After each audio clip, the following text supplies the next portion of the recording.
Salute is a program for and about men and women who have served our country. Our program includes news about the laws that affect veterans, information on benefits and services, and news from veterans organizations. And now, our host, Bob Peters. Hello and welcome to Salute. It's my honor to welcome back two past guests, Mr. Harold Collins, a World War II veteran. He's here to talk about the Civil Air Patrol as well as the planes coming in. The Collins Foundation. The Collins Foundation. And Peter Stroll, who is a Navy vet from 58 to 62. Welcome to the show again, guys. Thank you. Good to see you. And why don't you just tell me about your recent promotion? Well, as you know, we discussed before, I was a member of the local Civil Air Patrol Squadron FL 021, and there was an opening at the wing level for a Director of Aerospace Education for the state of Florida. So I applied for it and was selected. That was, and I assumed my duties on November 21st of this past year, 2012. And at this point, I guess we spent about 6 months of paperwork. I've been very, very busy filling out forms, the end of year forms and everything. And well, I'll put it this way, I think I've gone through 2 reams of paper since November. Well, you're a busy man. Yes, it is. A lot of paperwork. No one told me that. Yeah. Except they wouldn't do it. Except when I told my commander, George Merrick, that I was leaving, got promoted up to a wing. He said, "I hope you enjoy will enjoy the headaches." So, no headaches, but lots of work. I guess that's what he meant.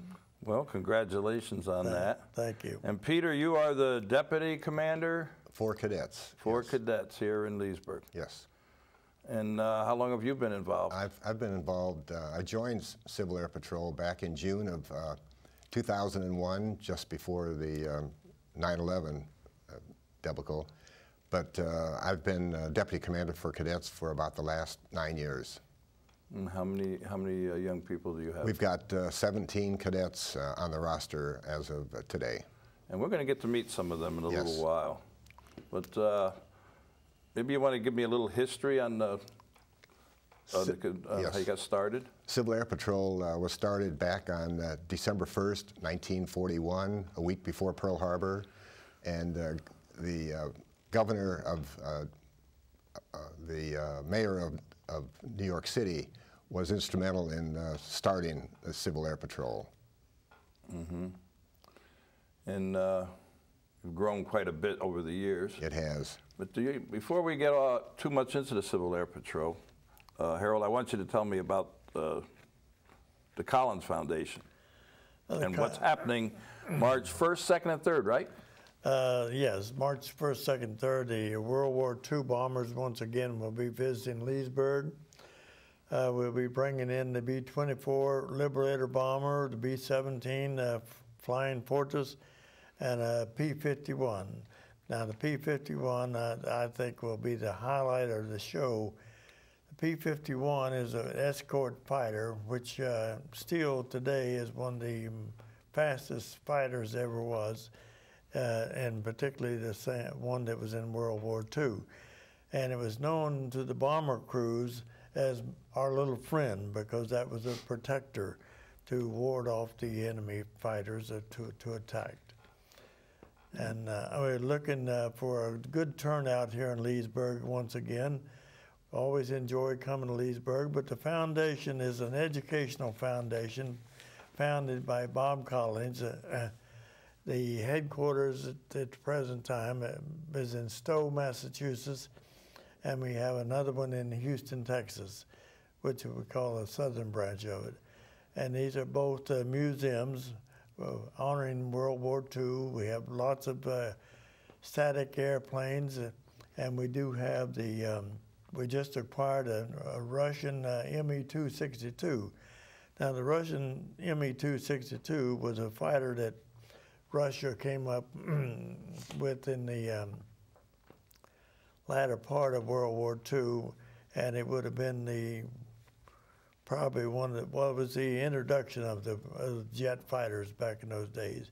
But as we know, the outcome of the World War II, it didn't last very long afterwards and didn't really get to see much service. But the foundation, which we have restored it, and we're waiting at the present time to get certification from the FAA, okay? And it will be all these planes that we fly are what they call the experimental stage, and so they have to go through a certain and a special certification before they issue a license to fly them, okay? There's not many of these planes left, is there? No, there isn't. No, there isn't. There's about, I think there's 4 B-24s and maybe about 8 B-17s still exist. Now, the P-51, that's another story. There's probably around maybe close to 100 of those still flying through a club established by some of the owners of that. So I said to everybody they're coming March 1st. That's in the afternoon or something, right? But they'll be in the middle of the afternoon on March 1st, and they'll probably start displaying everything around 2, and be 2 to 5 on the March 1st, 9 to 5 on the 2nd, and probably 9 to 5 on the Sunday afternoon, and they'll leave on Monday morning, okay?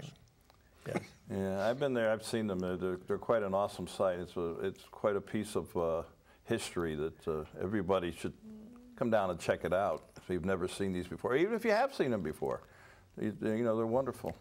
Yes, I'll never forget my first encounter with them. I started with the same year that they started the exposition flying around. It was 1989, and I was out in the backyard after around lunchtime, and I heard this peculiar noise of an airplane.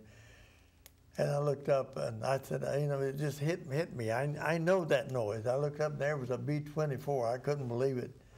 So I hollered at my daughter to come out and look at it, because, you know, I was proud of the fact that I flew those and still living. And she came, oh, they were over at the airport this weekend. I wasn't aware of that. So after we had lunch there, we went over, she and I I met the guy by the name of Bill Eagleson, who was the sponsor of the tour at that time. And ever since then, I worked with Bill for a few years there. Then Bill's health deteriorated, and I took over. And I've been working with the Collins Foundation and these airplanes ever since 1989. And I still enjoyed it, okay? Yeah. You don't sit around too much, do you? No, not too much. Yeah. Well, once again, that's the 1st, 2nd, and 3rd of March that they'll be there. Peter, I want to get back to you a little bit. Who funds the Civil Air Patrol? How is it funded? It's funded through the Air Force. We're an auxiliary of the Air Force, and we've got approximately 61,000 members, both cadets and senior members. And what's your mission statement? Mission, we have 3. We have cadet programs, aerospace education, and emergency services. And we're also helping out in the drug interdiction. We were the first Civil Air Patrol airplane up over the Twin Towers back in 2001, photographing the downing of both towers. Wow. Wow. So there's a national headquarters? Yes. Or? National headquarters is in Alabama, Huntsville, Alabama. Okay. Well, we got a couple more guests I want to bring on. You guys, are they part of this bringing in the airplanes here?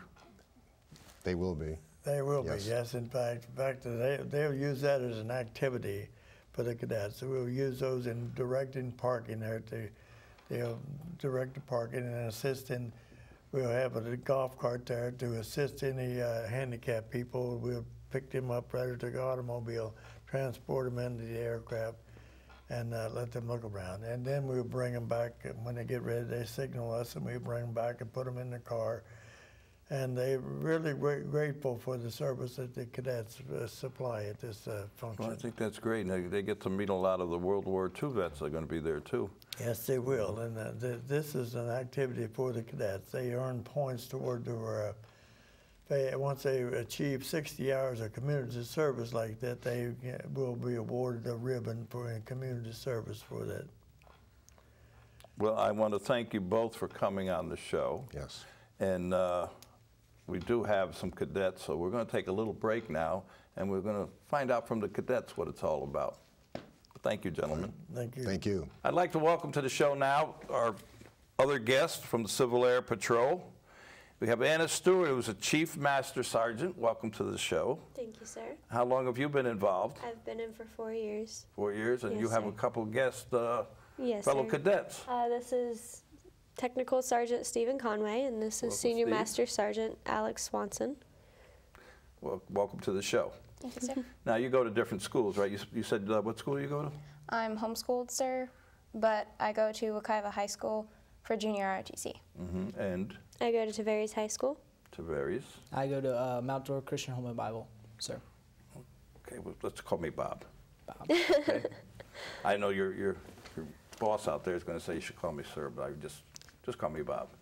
Okay. So you've been in the longest, have you? Yes. And how did you get involved? Why did you decide to be in the Civil Air Patrol?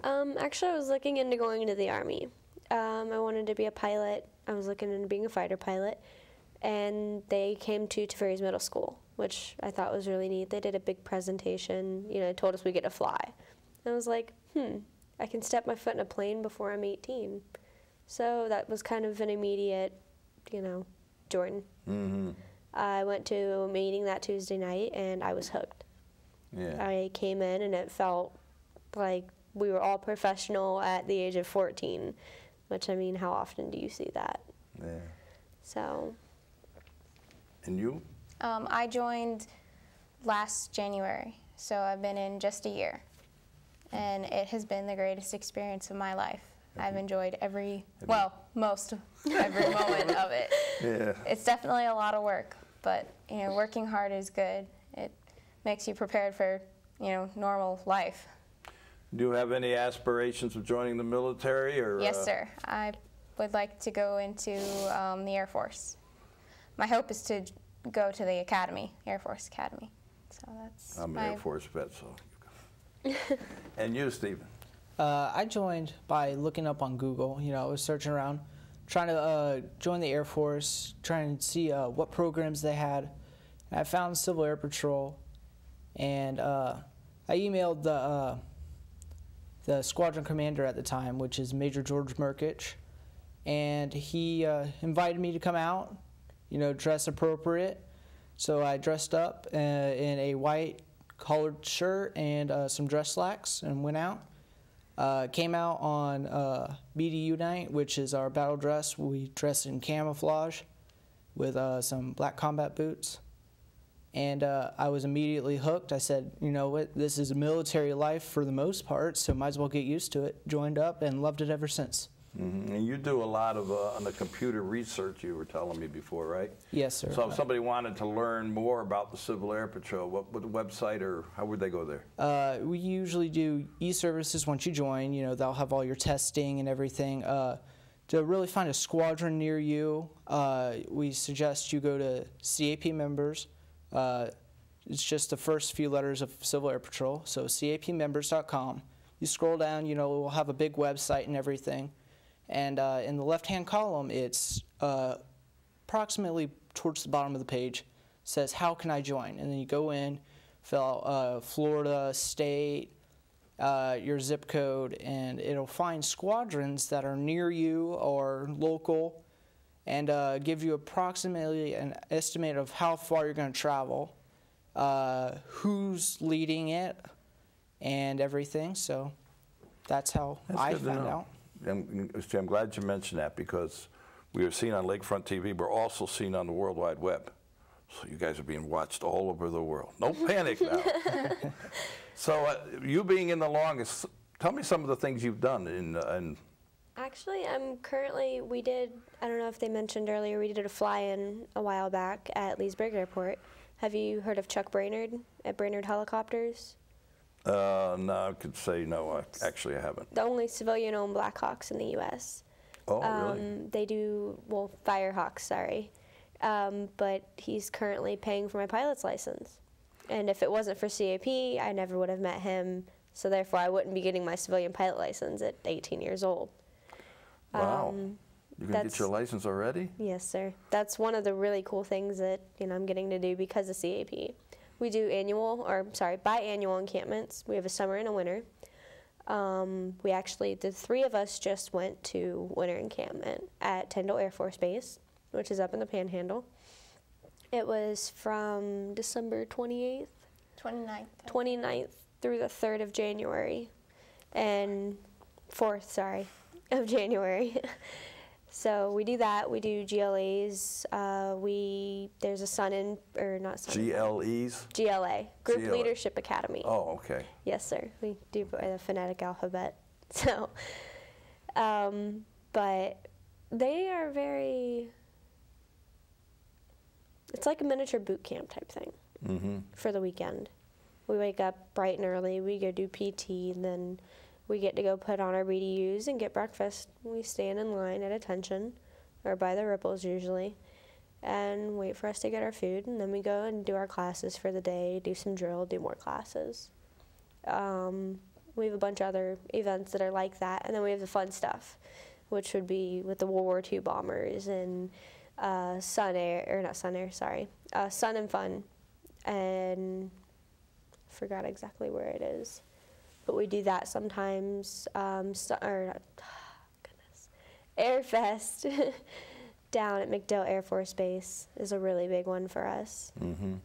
So we do a lot of cool stuff. Good. And have you ever seen the planes before? Yes, sir, last year. Oh, you did? Pretty awesome, aren't they? Yes. Yeah. And you, Stephen, you've seen them? I've seen them. Last time, we worked out. We went out and recruited some. Just kind of a surprise for us cadets because it was mentioned, but nothing was really talked more in depth like we're going to do this year. Captain Collins actually went out, since he's part of the foundation, and went out and got us 50 caliber rounds. They're de-armed, so there's no gunpowder, but we actually got 50 caliber rounds that P-51 shot out, and the Liberator protected itself in, so the B-17. So we got literally a piece of history that we were able to take home with us and remember by. You get to meet a lot of, if you go walk around, you'll get to meet some of the World War II guys. One good friend of mine, Bob Papa, he was a gunner. We had him on the show. If you go into our archives, throw out a little plug here, lakefronttv.com, you can see a lot of the stuff that's going on. We've had a lot of World War II people, and we're always proud to have them. And those planes are something. I really enjoy them. So what are your aspirations? What year are you in now? It's my first year. Yesterday was my first year of being in Civil Air Patrol. No, I mean in high school. Oh, high school? I'm a sophomore. So. Sophomore. And where do you plan on you going to go to college? You got any idea where you want to go or what you want to do? I plan we know on, this young lady wants to go in the Air Force. Yeah. I think we all plan on going to Air Force, different fields. My dream is getting into Embry-Riddle, which is over in Daytona. So actually we had a former cadet actually get a scholarship to go there. And she's paying half of what it would literally take to go do what she loved. So that inspired me, hey, she can do it, I can do it. So it's been a real work, a real challenge, and I'm up for it. And I plan on going in and doing Embry-Riddle, mastering in UAV, aeronautics, which is the unmanned pilots, talk about the drones that's going on. And I plan on going in and be a UAV pilot. Aviation history is very interesting. When you go all the way back to when the Wright brothers and all that, and the World War II planes, when they have the big crews, they'd have 7 or 8 guys on the plane, and the amount of them that went over and got shot down, and now we have drones that you're gone. They're it's quite sophisticated. And you're going to go where? The Air Force Academy is what I hope. You also want to go to Air Force Academy, yeah? And do you want to be a pilot too? Yep. I would really like to be a pilot, but if I can't, I'd really like to be in public affairs for the Air Force, so make people know more about it, because a lot of people don't know enough about our militaries, and that really, I want to get the public, I want to help people really realize how important and what the military does for us, because a lot of people are just blind to that. So That's great. You can have my job. It doesn't pay anything, no?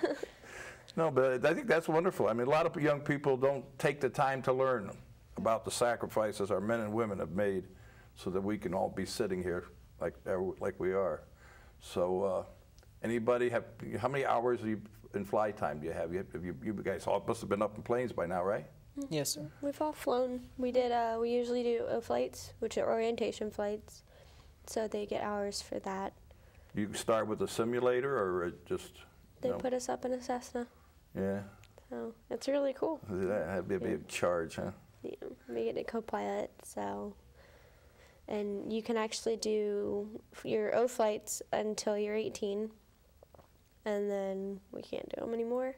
I think you can still do backseat flights though, if I'm correct. Now, what are the requirements to become a cadet? I mean, you start at what age? And You have to be 12 years old and in the 6th grade, and pretty much that's the only requirement to start. We ask that our cadets turn in a report card every semester. They have to have a C average. If you don't have a C average, we will tell you, go home, do your homework, get your grades back up, and come back. Stay out of trouble, pretty much. And for senior members, they do a background check and that kind of thing. So it's different for them than it is for us. But, you know, once you join, the requirements are you have to come to your meetings, you have to be safety compliant for you to attend meetings, you need to make sure you're doing your tests, so you can promote and you can get more responsibility and, you know, become more of a model cadet for lower ranking cadets or people who might want to join. the people who might want to join, when do you meet? On Tuesday night, we meet at 6 o'clock to about 8:30. And where Every do week. Where do you meet? Leesburg Airport. And that's if a young person, say 12 to whatever, wants thinking about doing it, they can show up at the meeting, or Just come as you are, and we'll teach you how you have to be. yeah. So, I mean, there's really no way to prepare for it. I mean, you just have to, you know, come, and they'll teach you. So. That's good. So anybody want to say how much or what this really meant to you? You know, I mean, it must. I know you said that you want to be a pilot, and this is a great step, and you want. It seems like it's such a terrific program. It really is. You know? We've taken kids who have gone from not so great models in society and made them, you know, I mean, they've gone into the Air Force and they've gone on to do better things than you would think they would ever be. So. And one of the things you guys are going to do is help with the parking. Is that what I heard? Yes, sir. So and that's, once again, it's going to be on, because I want to make sure we get this out again, on March 1st, 2nd, and 3rd. Yes, Are you sir. doing all 3 days or no? We plan on getting out there, you know, staying in school, but we'll come out there and assist after school hours. Yeah, because March 1st is like a Friday, right? Yes, sir. sir. So you got to go to school Friday. Yeah. So you maybe later in the day, and then Maybe of course later. Saturday and Sunday, right? Yes, sir. All right, and tell us a little bit about your squadron. Well, I came to this squadron because it is a really great squadron. I actually live all the way out in Orlando, so it's a bit of a drive for me. But I visited a few squadrons that were closer to my house, and they weren't like this one. When I came to this squadron, the people there, the senior members, they really care about the cadets, and they love to just talk to you and tell you about all the different things that they've done. And the things that they've done are things that I want to do in my future. And it's important to know what others have done in the past so that I can be better prepared for my future. So that's why I really like our squadron. Yeah, you've got some great leaders there, in Mr. Collins and Peter Stroh, the Navy and Air Force, Army Air Force veterans. And I think that's great. What was your first impression when you came there?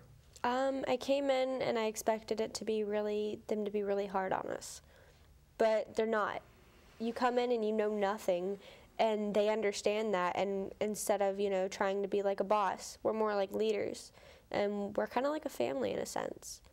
You come in and you join, and we teach you kind of like a big brother or sister. And like she said, the senior members are willing to listen, and they're willing to help you and show you, this is what you got to do, for our tests. We help each other study. If something's wrong with drill, we help each other fix it. So my first impression was, it is like a family, even from the moment you walk in the door. Yeah. Harold is a World War II vet. That's kind of, I don't know about you guys, but to me, World War II, that is the greatest generation, It is. Definitely. Must be neat learning from a man like that, eh? Yeah, it is. It's a great honor to learn from any veteran, no matter what war you fought in or a descendant. These people went out and they put their lives on the line. They lost comrades, they lost brothers, they lost sisters, and stuff. So to learn from people who've lived that life is really a treat in a sense. I wasn't alive back then, so I don't know what horrors they faced. To put down a country that I can come in here and I can learn about, and now I can serve. I can help the next generation be in a country where they have the freedom of choice. So in a sense, it's a real honor and a real privilege to come in and have them learn and teach us in the ways that they were brought up in, so I can help better myself and the next generation. Well, very well put. Well, I want to thank you three for coming on the show. I also want to thank my friend Harold and Pete, who were here earlier. And it's time to say goodbye, and I wish you all the best. And I'll see you down at the airport, okay? Okay. Yes. All right. To all our veterans out there, our active military and their families, we salute you for all you do. Till next time.